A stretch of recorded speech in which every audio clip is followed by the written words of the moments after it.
Ассалаумағалейкум, құрметті қазақ елім. Анда-санда бізде нелер болады, далада жүргенде изолент табылмай қаламыз. Ана орайдың проводты мен сізге көрсетемін. Баклажканың пробкасы ғой. Бүйтіп қыздырасыңыз. Қыздырып аласыңыз.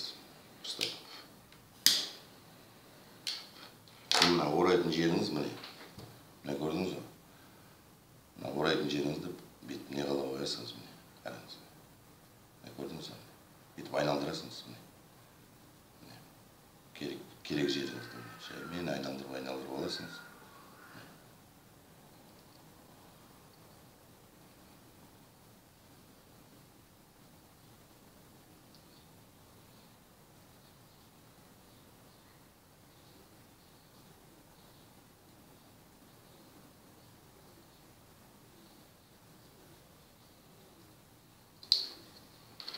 Көрдіңіз ба?